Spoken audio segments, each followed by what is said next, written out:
Sejam todos bem-vindos. Aquele que nos visita também, seja bem-vindo. Você que nos assiste pela internet, você também é muito bem-vindo. Que seja sempre alegria no seu coração poder fazer isso.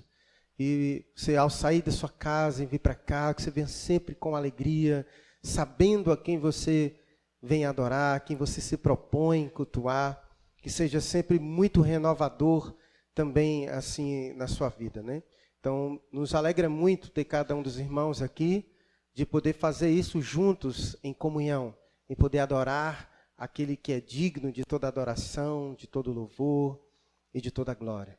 Nós cantamos aqui cânticos maravilhosos, né?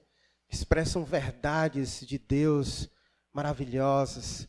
Nós meditamos sobre o nascimento de Cristo e sobre a sua volta triunfante. Eu não sei como os irmãos encaram tudo isso, mas às vezes na leitura da palavra de Deus em casa, eu fico igual um menino viajando, pensando, imaginando como foi o momento em que Cristo veio, o Verbo se encarnou, na sua simplicidade. Eu fico lendo o texto bíblico e tentando criar um filme na minha mente de como tudo isso aconteceu. E da mesma forma, quando eu medito sobre a volta de Cristo nos textos bíblicos, eu fico tentando construir um filme de como tudo isso será. E os relatos bíblicos, meus irmãos, nos dão uma dimensão de que a volta de Cristo será de forma esplendorosa. Esplendorosa. Então nós vamos meditar nesta noite sobre esta volta de Jesus Cristo triunfante. E eu espero que durante a meditação você consiga criar este filme na sua mente e você possa vislumbrar a glória deste momento tão maravilhoso na história da humanidade. Abra sua Bíblia comigo em Apocalipse, capítulo de número 19.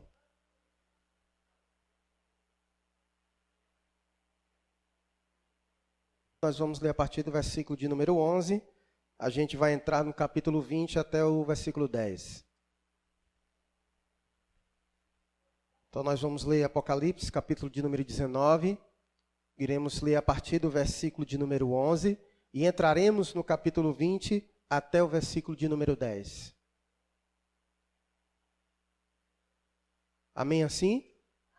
É o último livro da sua Bíblia. Bem fácil de achar, né? Então vamos lá. Apocalipse, capítulo de número 19, a partir do versículo de número 11, diz assim a palavra de Deus. Vi o céu aberto, e eis um cavalo branco. O seu cavaleiro se chama Fiel e Verdadeiro, e julga e peleja com justiça. Os seus olhos são chama de fogo, na sua cabeça há muitos diademas. Tem um nome escrito que ninguém conhece, senão ele mesmo. Está vestido com um manto tinto de sangue, e o seu nome se chama o Verbo de Deus. E seguiam-no os exércitos que há no céu, montando cavalos brancos, com vestiduras de linho finíssimo, branco e puro. Saía da sua boca uma espada afiada, para com ela ferir as nações, e ele mesmo as regerá com cetro de ferro, e pessoalmente pisa o lagar do vinho do furor da ira do Deus Todo-Poderoso. Tem no seu manto e na sua coxa o nome escrito, Rei dos Reis e Senhor dos Senhores. Então, vi um anjo posto em pé no sol, e clamou com grande voz, falando a todas as aves que voam pelo meio do céu: vinde, reuni-vos para a grande ceia de Deus, para que comais carnes de reis, carnes de comandantes, carnes de poderosos, carnes de cavalos e seus cavaleiros, carnes de todos, quer livres, quer escravos, tanto pequenos como grandes. E vi a besta e os reis da terra, com os seus exércitos, congregados para pelejarem contra aquele que estava montado no cavalo e contra o seu exército. Mas a besta foi aprisionada, e com ela o falso profeta que com os sinais feitos diante dela seduziu aqueles que receberam a marca da besta e eram os adoradores da sua imagem. Os dois foram lançados vivos dentro do lago de fogo que arde como enxofre. E os restantes foram mortos com a espada que saía da boca daquele que estava montado no cavalo. E todas as aves se fartaram das suas carnes. Então, vi descer do céu um anjo. Tinha na mão a chave do abismo e uma grande corrente. Ele segurou o dragão, a antiga serpente, que é o diabo, Satanás, e o prendeu por 1000 anos. Lançou no abismo, fechou e pôs selo sobre ele, para que não mais enganasse as nações, até se completarem os 1000 anos. Depois disto, é necessário que ele seja solto pouco tempo. Vi também tronos, e nestes sentaram-se aqueles aos quais foi dada autoridade de julgar. Vi ainda as almas dos decapitados por causa do testemunho de Jesus, bem como por causa da palavra de Deus. Todos quantos não adoraram a besta, nem tampouco a sua imagem, e não receberam a marca na fronte e na mão, e viveram e reinaram com Cristo durante 1000 anos. Os restantes dos mortos não reviveram até que se completassem os 1000 anos. Essa é a primeira ressurreição. Bem-aventurado e santo é aquele que tem parte na primeira ressurreição. Sobre esses a segunda morte não tem autoridade. Pelo contrário, serão sacerdotes de Deus e de Cristo e reinarão com ele os 1000 anos. Quando, porém, se completarem os 1000 anos, Satanás será solto da sua prisão e sairá a seduzir as nações que há nos 4 cantos da terra, Gog e Magog, a fim de reuni-las para a peleja. E o número dessas é como a areia do mar. Marcharam então pela superfície da terra e sitiaram o acampamento dos santos e a cidade querida. Desceu, porém, fogo do céu e os consumiu.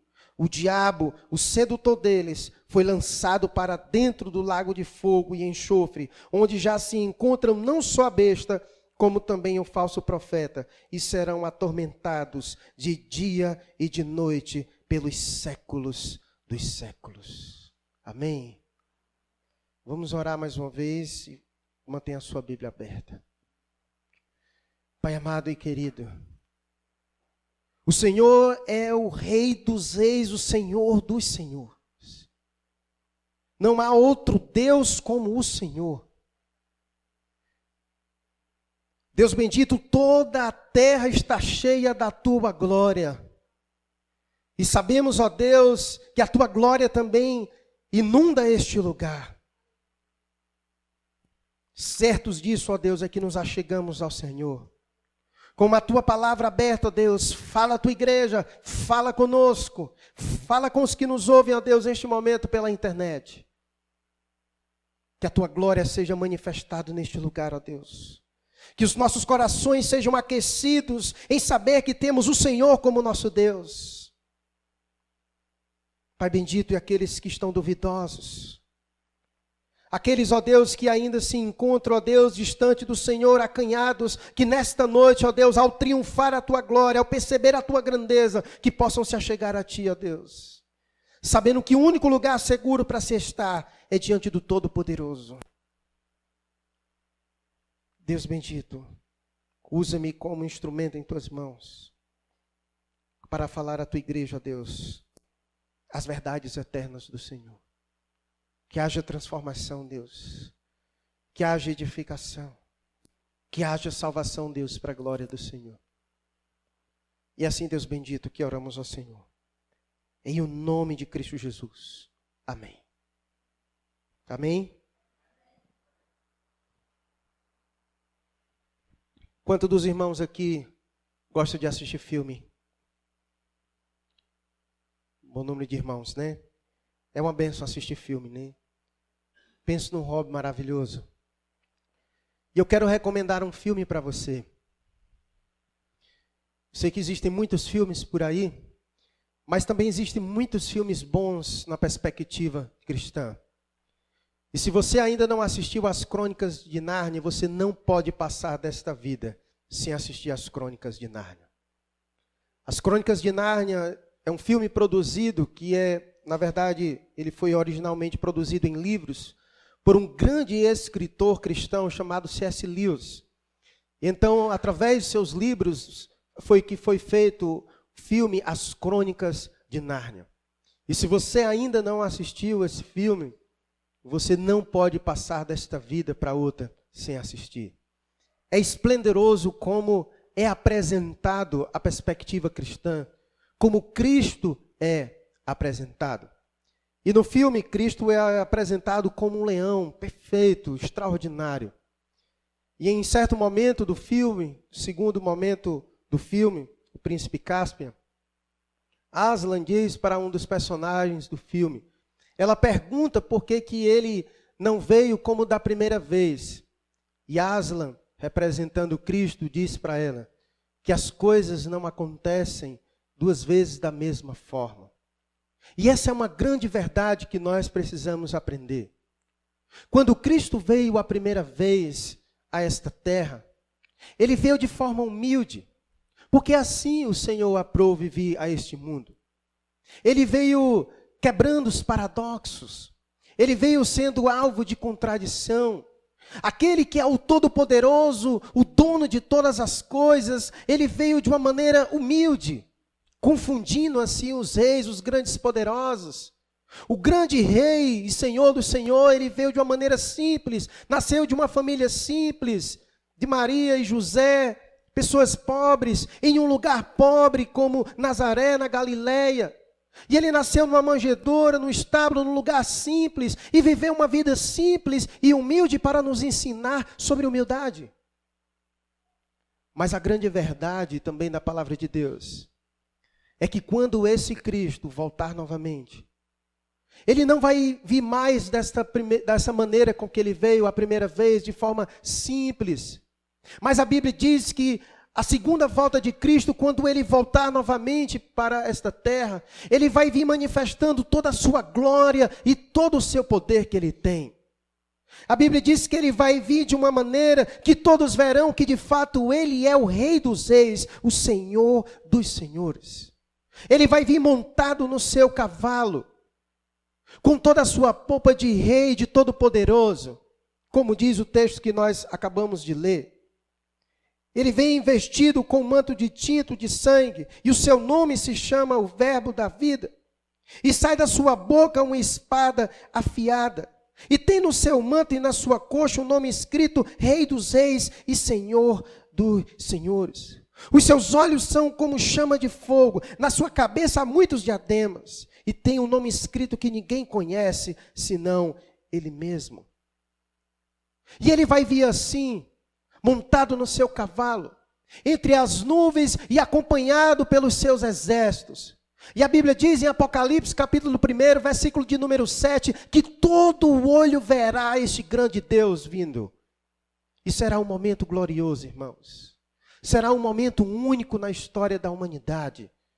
O Deus em pessoa sendo manifestado e sendo revelado ao mundo e às nações, que Ele é o Todo-Poderoso. E Cristo vai vir, meus irmãos, num momento muito crucial da história da humanidade. Cristo vai vir no momento em que o anticristo vai estar com o seu momento de governo máximo sobre a terra. É bem verdade que o espírito do anticristo já habita no mundo. Mas a Bíblia diz que vai ter um momento específico em que ele vai exercer o seu ministério de forma mais evidente no mundo. Vai ser o momento em que a igreja vai ser arrebatada. Quando a igreja for arrebatada e que não tiver mais aquele agente que o detém aqui na terra, como diz as Escrituras, é o momento da revelação do anticristo. É o momento do seu ministério. E a Bíblia diz que ele vai governar durante 7 anos sobre a terra, devastando e perseguindo todos aqueles que são voltados para o Senhor.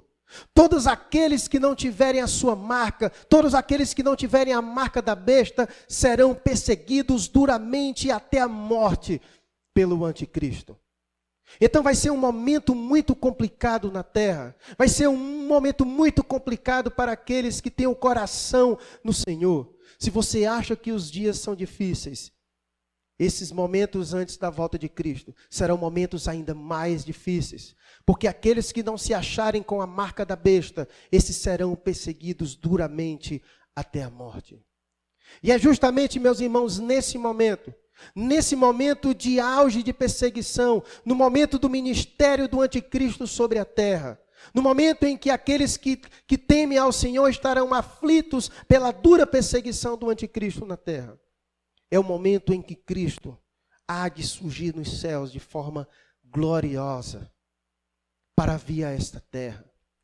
E a Bíblia diz que quando Cristo vier, neste momento, no momento em que o anticristo vai estar com o seu exército, pelejando contra aqueles que são do Senhor, o texto diz em Zacarias capítulo de número 14, que ele vai tocar o Monte das Oliveiras com seus pés. E quando ele tocar o Monte das Oliveiras, ele vai se abrir. De tamanho poder é o de Cristo Jesus. E o texto vai dizer então que neste momento haverá uma grande peleja. Nesse momento, o anjo do Senhor há de convocar todas as aves do céu para presenciar este momento de carnificina, onde o Senhor há de trazer juízo contra todos aqueles que estão pelejando contra os seus e contra ele. E acompanhe comigo o que vai dizer a partir do versículo de número 17. Que diz assim: então, vi um anjo posto em pé no sol, e clamou com grande voz, falando a todas as aves que voam pelo meio do céu: vinde, reuni-vos para a grande ceia de Deus, para que comais carne de reis, carnes de comandantes, carnes de poderosos, carnes de cavalos e seus cavaleiros, carne de todos, quer livres, quer escravos, tanto os pequenos como grandes. E vi a besta que é o anticristo, e os reis da terra, que estavam com seus exércitos, congregados para pelejarem, para lutar contra aquele que estava montado no cavalo e contra o seu exército. Então é nesse momento em que o Senhor vem e reúne as aves do céu, para pelejar contra o anticristo que estava com seu exército, para lutar contra Cristo que veio montado no seu cavalo e contra o seu exército. E a Bíblia vai dizer no verso 20 que a besta foi aprisionada, e com ela e o falso profeta, que com os sinais feitos diante dela, seduziu aqueles que receberam a marca da besta e eram os adoradores da sua imagem. Os dois foram lançados vivos dentro do lago de fogo que arde com enxofre, e os restantes foram mortos com a espada que saía da boca daquele que estava montado no cavalo, e todas as aves se fartaram das suas carnes. Esse é o momento glorioso. E talvez você fique estupefado: meu Deus, minha Nossa Senhora, o que é isso? Que carnificina é essa? Que Deus cruel é esse, que reuniu todas as aves para comer as carnes como despojos da sua vitória? Talvez isso choca muita gente. Isso choca muita gente como Deus age. Todo mundo sabe que o castigo de Deus sobre aqueles que pelejam contra o Senhor é o castigo eterno. Muita gente não consegue compreender isso e muita gente acusa Deus de ser um Deus muito ruim.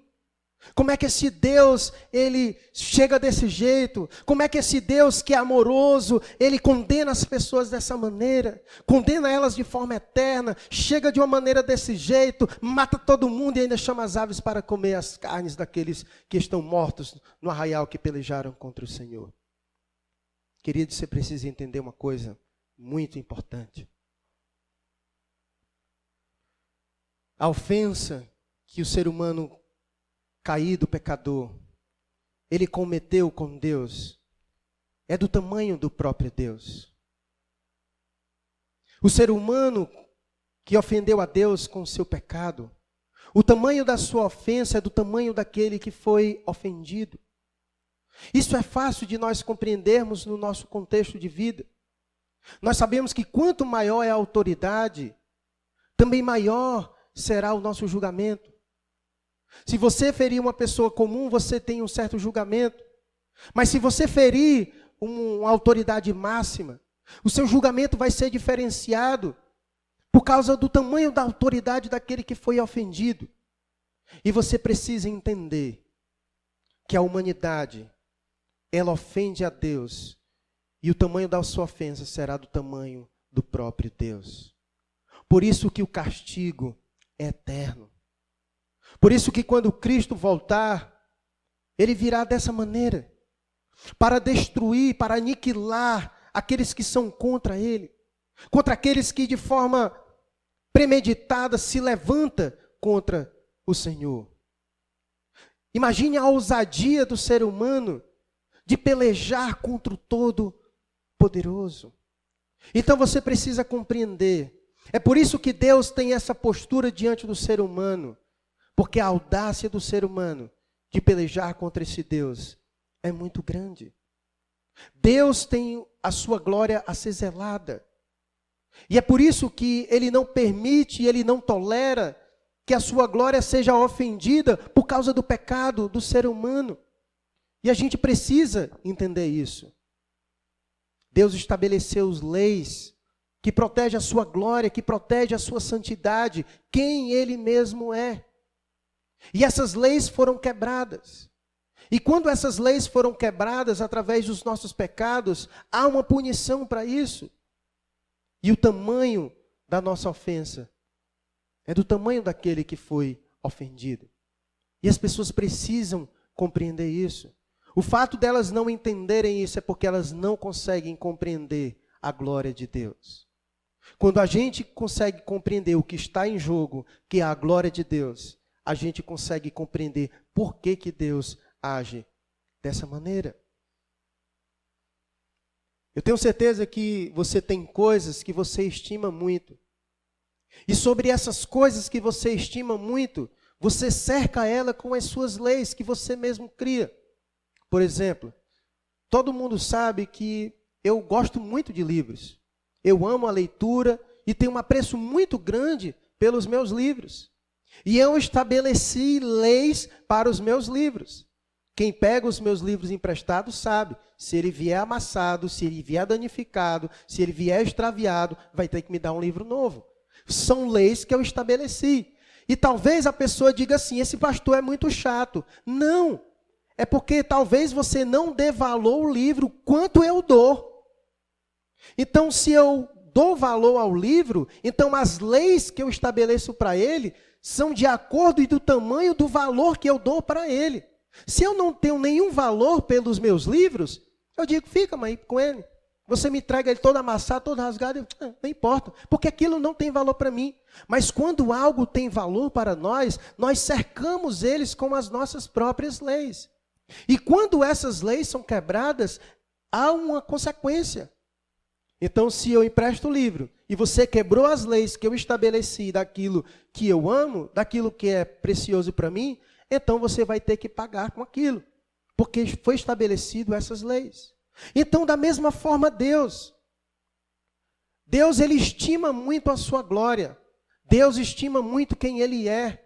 Deus tem um valor muito grande para com a sua glória e para com a sua santidade. E Ele cercou a sua glória e a sua santidade de leis. E Ele disse que se fosse quebrada, então haveria uma punição. Então, quando o ser humano quebra a lei de Deus, há uma punição. Então, quando o indivíduo ele olha para a ação de Deus e diz, não, esse Deus ele também é muito exagerado com as ações dele. É para você, mas é porque você não tem dimensão do valor que Deus dá para a sua glória. Por isso que Ele cerca a sua glória com leis. E como ela foi quebrada, ela então precisa ser punida. E essa é a razão de Cristo vir deste jeito e fazer o que Ele fez e cumprir com justiça aquilo que Ele propõe a cumprir. Porque a sua glória, a sua lei foi quebrada. E o texto então vai dizer que a besta foi aprisionada, versículo de número 20, e com ela o falso profeta, e com os sinais feitos diante dela, seduziu aqueles que receberam a marca da besta e eram os adoradores da sua imagem. E os dois foram lançados vivos dentro do lago de fogo que arde com enxofre, e os restantes foram mortos com a espada que saía da boca daquele que estava montado no cavalo. E todas as aves se fartaram das suas carnes. neste momento, de que lado você gostaria de estar?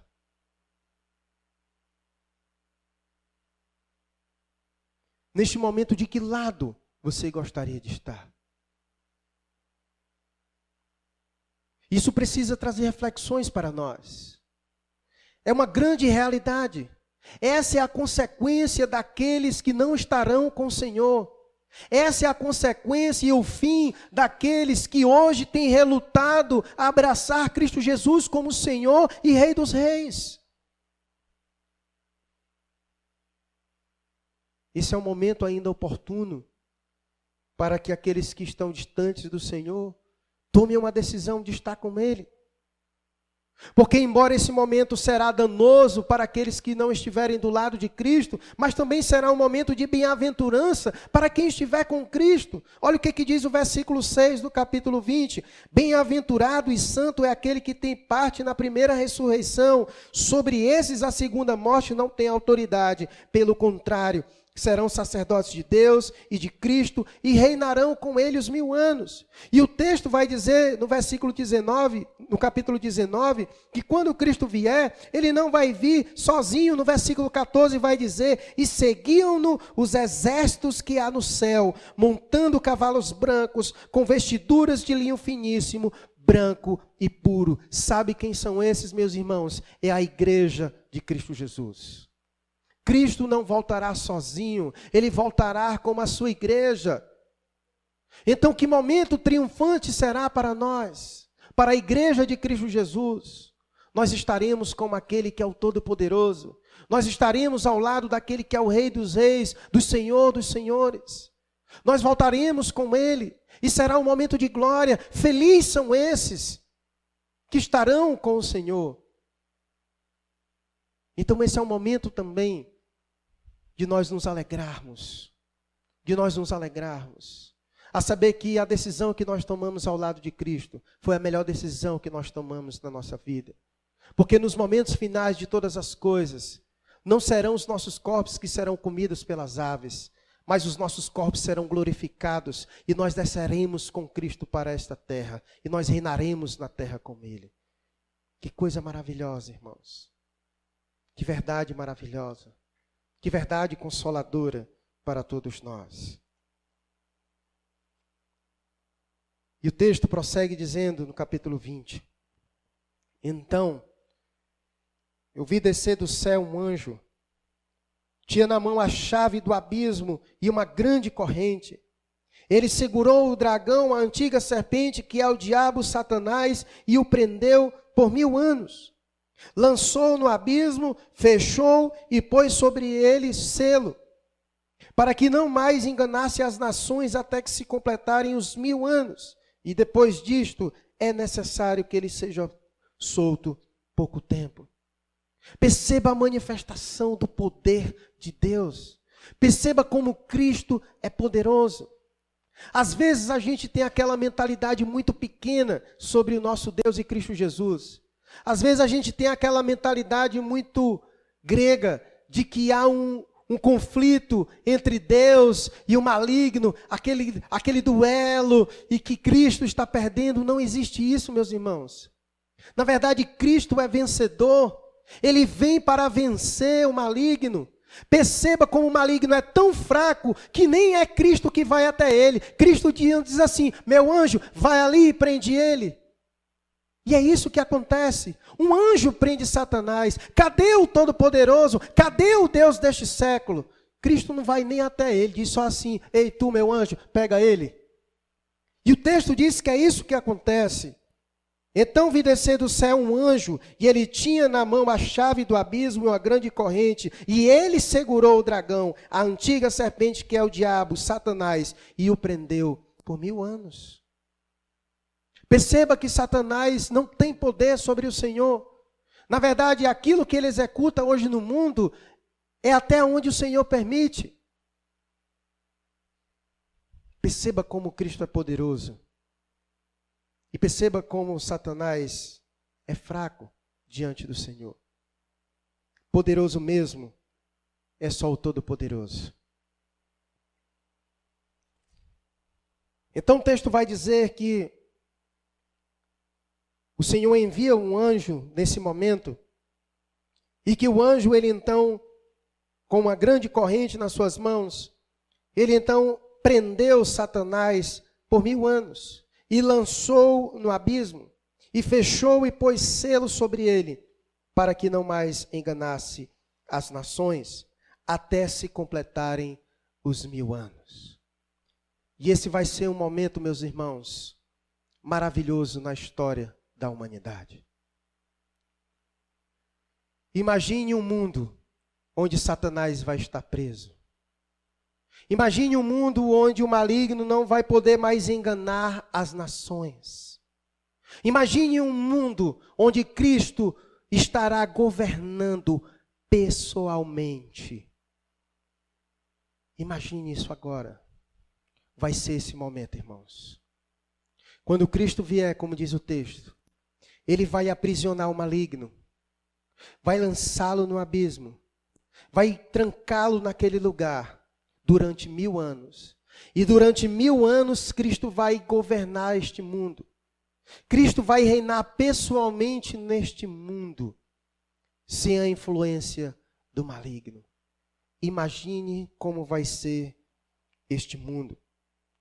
Versículo 4 vai dizer: vi também tronos, e nestes sentaram-se aqueles aos quais foi dada a autoridade de julgar. Quem são esses? Somos nós, o povo de Deus. Lembra o que Paulo disse em 1 Coríntios, capítulo de número 6, que a igreja do Senhor ia julgar os anjos e o mundo. É neste momento.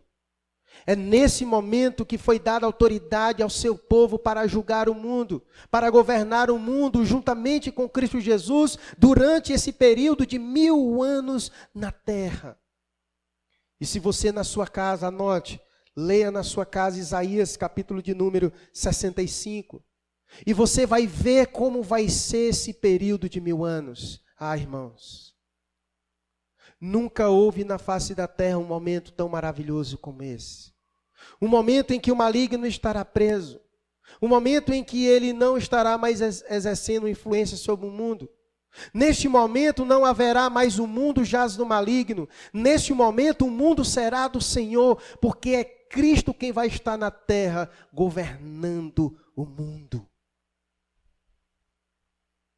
E a Bíblia vai dizer em Isaías capítulo de 65, que não haverá fome, não haverá desigualdade social. Aquele que plantar vai colher e vai comer, porque não haverá pestes, não haverá nada que vai atrapalhar as colheitas serão sempre em abundância, porque o Deus em pessoa vai estar na terra, abençoando, cuidando das nações, regendo, governando, cuidando das pessoas, cuidando do ser humano, cuidando do planeta que ele mesmo fez. Que momento maravilhoso será, meus irmãos. A Bíblia diz que nesse momento haverá um tempo de longevidade. As pessoas viverão muito tempo. Aqueles que morrerem aos 100 anos é porque foram amaldiçoados, porque pecaram contra Cristo. Esse vai ser um tempo em que as pessoas viverão como aqueles que a gente lê no começo da Bíblia, que viveram 600, 700, 800, 900 anos. Vai ser esse o tempo. Leia Isaías capítulo 65, que é isso que diz as Escrituras. Vai ser um tempo maravilhoso, irmãos, onde nós estaremos, onde a humanidade vai contemplar Cristo em pessoa, governando este mundo, cuidando da sua criação, abençoando as famílias, regendo com mãos de ferro, governando justamente esta nação. Nós temos vivido em tempos difíceis. Estamos chegando às eleições anual em outubro. E a gente fica nessa expectativa de que algum governante possa trazer melhorias para o nosso país, para o nosso povo. Se a gente consegue ter expectativas em um ser humano caído, pecador, imagine, meus irmãos, como será Cristo governando. E o governo de Cristo não vai ser por pouco tempo não, mas vai ser durante 1000 anos. Imagine um presidente governando 1000 anos. Imagine um Lula governando 1000 anos. Agora imagine Cristo governando 1000 anos. Imagine. Ninguém vai poder olhar para Cristo e dizer, esse Cristo é corrupto. Esse Cristo guarda dinheiro na cueca. Ninguém vai poder dizer isso. Ninguém vai dizer que esse Cristo suborna as pessoas. Ninguém vai poder dizer que esse Cristo não cuida dos pobres. Ninguém vai poder dizer que esse Cristo está envolvido com lava-jato, com esquema. Ninguém vai poder dizer nada. Porque Cristo, Ele é perfeito. Ele é o Deus em pessoa. Ele é justo. Ele é santo. Imagine como será, irmãos. Você consegue vislumbrar isso? É difícil para a gente vislumbrar isso, né? Agora, o que mais me chama a atenção, irmãos, disso tudo, é o que acontece depois. Veja comigo o que diz a partir do verso 7. Quando completar o final do mandado de Cristo de 1000 anos, quando, porém, se completarem os 1000 anos, Satanás será solto da sua prisão.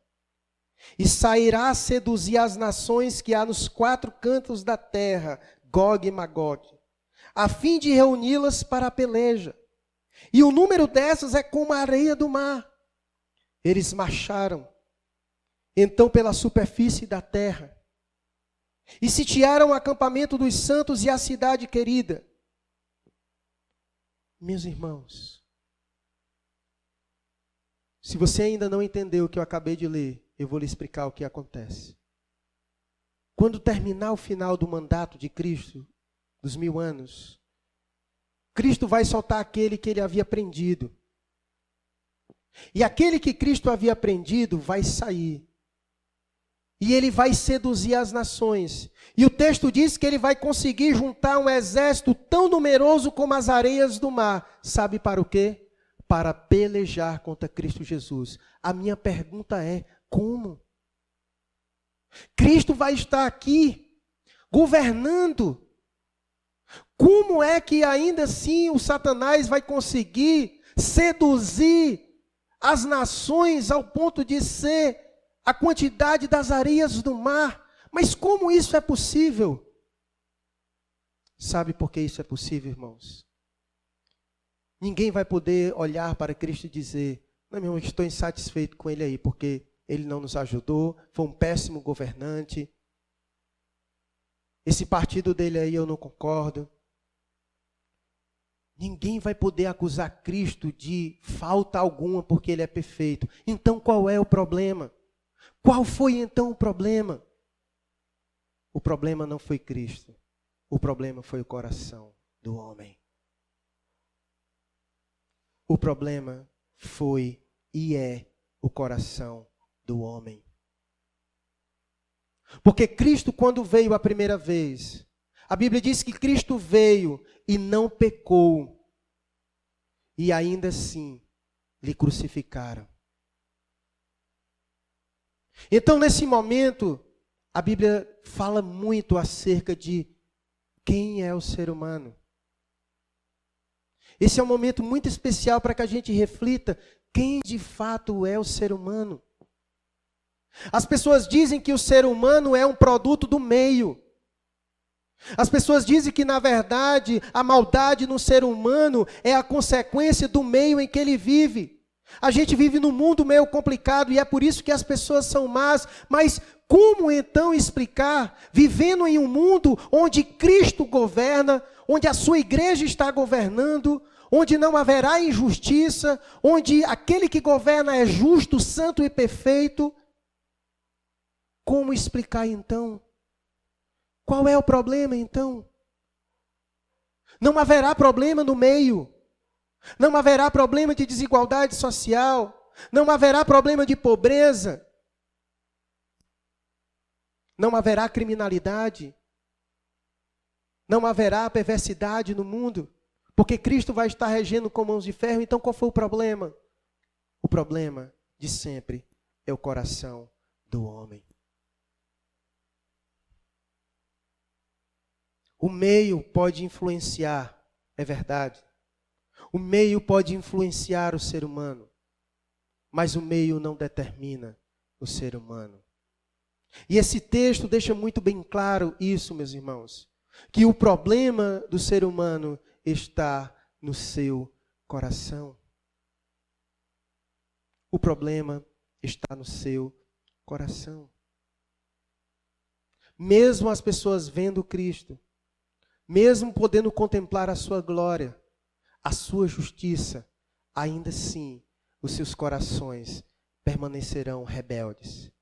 E assim que for solto o seu líder, Satanás, eles se juntarão com ele para pelejar contra Cristo Jesus, o Salvador. O problema não está nas coisas. O problema não está no meio, está em nós, no nosso coração. Porque mesmo Cristo estando aqui, governando, ainda assim, o coração das pessoas não vai estar no Senhor. E quem vai poder acusá-lo de alguma coisa? Isso também serve de consolo para os nossos corações. Ainda que você se esforce para ser perfeito, ainda vai ter aqueles que não vai reconhecer. Porque aquele que é perfeito, que faz tudo perfeito, ainda vai se levantar um exército tão numeroso como as areias do mar, que vai dizer, não, isso aí não está bom não. Isso fala muito de quem nós somos. Nosso problema, irmãos, é o nosso coração. Se o nosso coração não for transformado, a gente vai viver desse jeito. Insatisfeitos com o mundo e com Deus. Mas a partir do momento em que o nosso coração for transformado, a gente vai aprender a estar contente em Cristo, independente dos lugares. O nosso problema é sempre atribuir a culpa às coisas. Não é porque o país não presta, porque as pessoas não prestam, porque a igreja não presta, minha família não presta, meu trabalho não presta, nada presta. Mas quando a gente tem um coração convertido, a gente consegue viver bem em todos os lugares. Mas quando o nosso coração não está em Deus, nem Deus governando presta.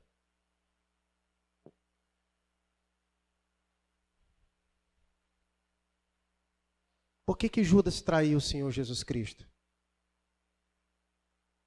Será que ele não era um bom pastor? Será que ele não era um bom amigo? Será que os apóstolos não eram bons irmãos? O coração dele não estava no Senhor. Isso fala muito acerca de nós, irmãos, esse tempo. Então é um tempo que a gente precisa, neste momento, olhar para os nossos corações e ver quais de fato são os anseios dos nossos corações. É preciso haver uma transformação nos nossos corações. Nós não podemos colocar as expectativas naquilo que nos cerca, porque o nosso problema é de coração. Se o nosso coração for transformado, a gente vai conseguir viver diante das situações, podendo reconhecer Cristo como Senhor de todas as coisas.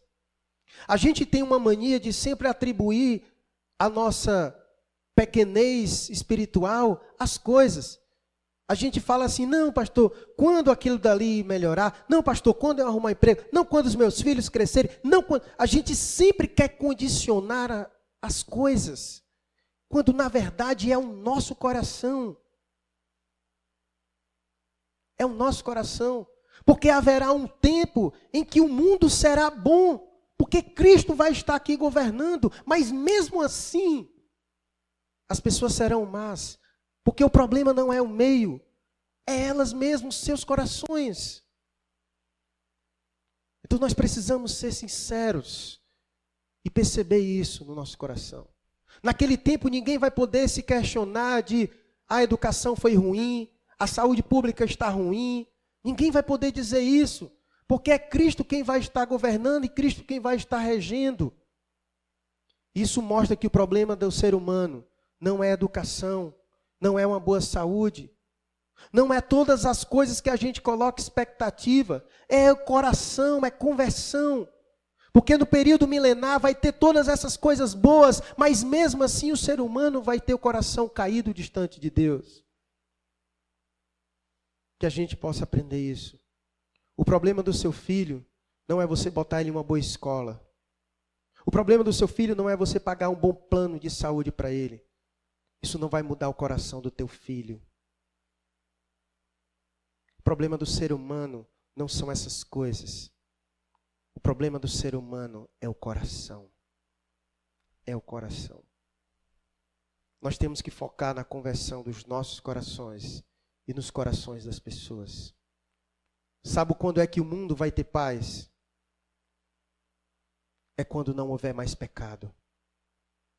Depois desse tempo, depois desse período milenar, em que consumar todas as coisas, se você continuar na sua casa, ler a Bíblia, capítulo 21, novos céus e nova terra, você vai ver que não haverá mais pecado. E então, não haverá mais peleja contra Deus. Porque não haverá mais coração que não seja convertido ao Senhor. Então, quando o coração for convertido, todo mundo viverá em paz com Deus. O céu, ele não é almejado porque lá vai ter coisas boas. Mas o céu é almejado porque Cristo estará lá em pessoa.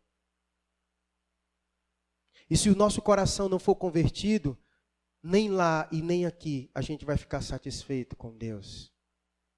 A gente vai ter sempre alguma peleja. A gente vai ter sempre alguma coisa a questionar.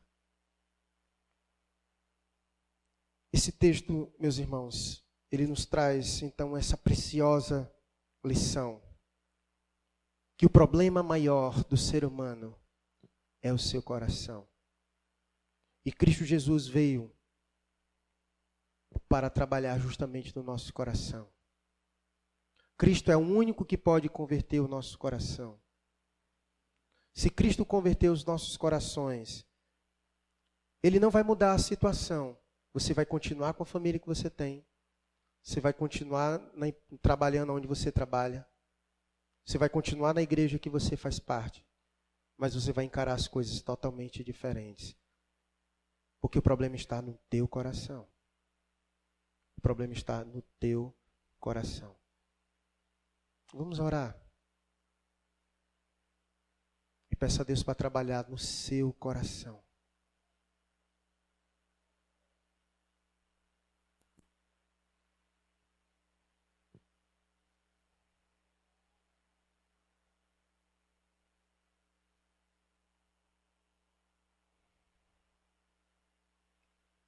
Ore a Deus.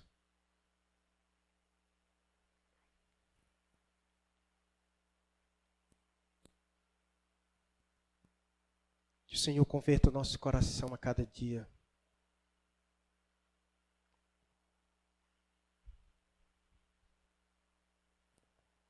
Que possamos compreender de uma vez por todas que o problema está em nós.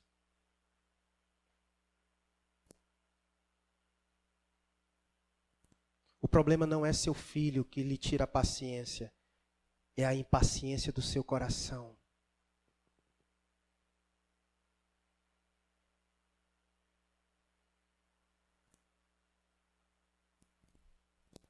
O problema não está na outra pessoa, está no seu coração que não consegue perdoar.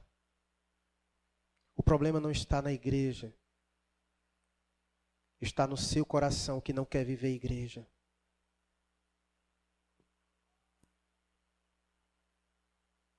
O problema não está no mundo, mas é o mundo que está no teu coração. Deus bendito. Trabalha, Deus, meus irmãos, a tua igreja.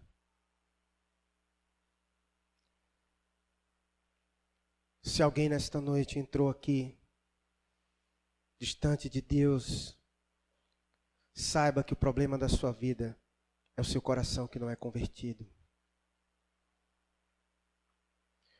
Hoje o Senhor quer converter teu coração. E o Senhor quer lhe fazer enxergar a vida de uma outra maneira.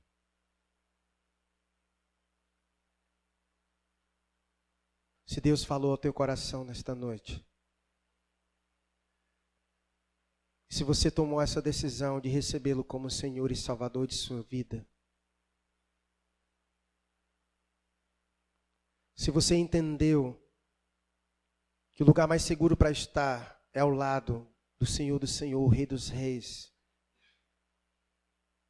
e se você não deseja que você seja um daqueles corpos que serão comidos pelas aves, esse é o momento de você entregar a sua vida a Jesus Cristo.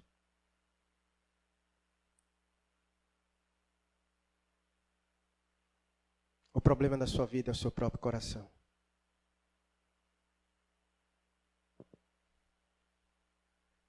Ninguém é mais danoso a você do que a você mesmo.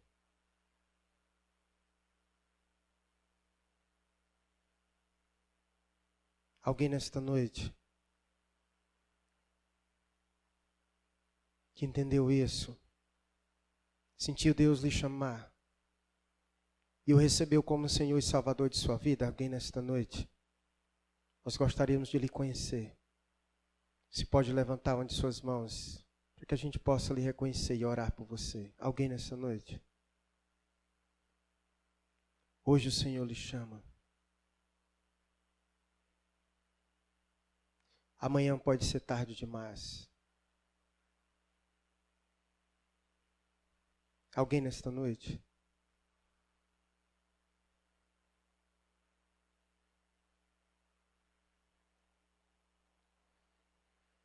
Deus bendito e maravilhoso.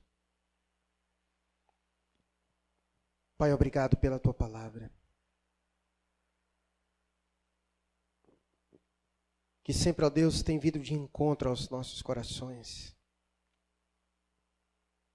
Pai, nós podemos nesta noite vislumbrar um pouco daquilo que será, ó Deus, na tua volta. Deus, quão felizes serão aqueles que estarão contigo. Será momento triunfante, ó Deus.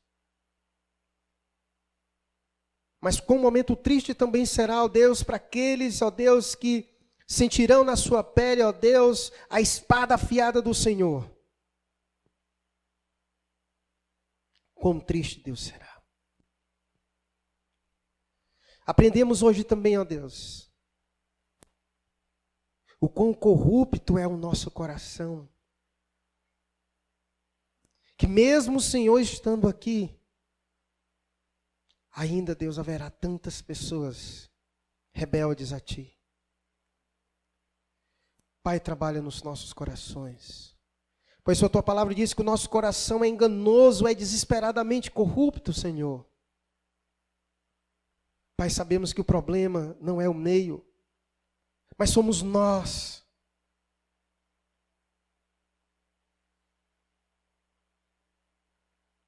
Pai, trabalhe em nossa vida. Nos ensina o caminho do contentamento.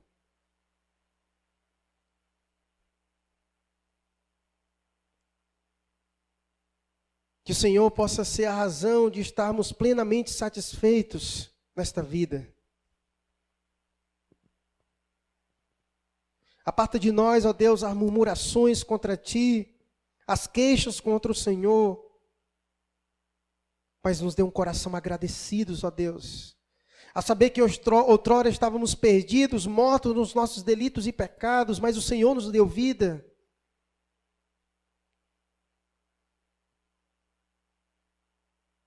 Pai, nos ensina a olhar para a vida. Nos ensina a olhar para tudo aquilo que o Senhor tem colocado diante de nós. Família, trabalho, emprego, escola, igreja, todas as coisas.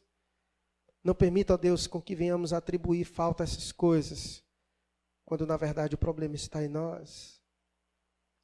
Que sejamos a mudança, ó Deus, que desejamos para o mundo. Que esta mudança ocorra primeiro no nosso coração.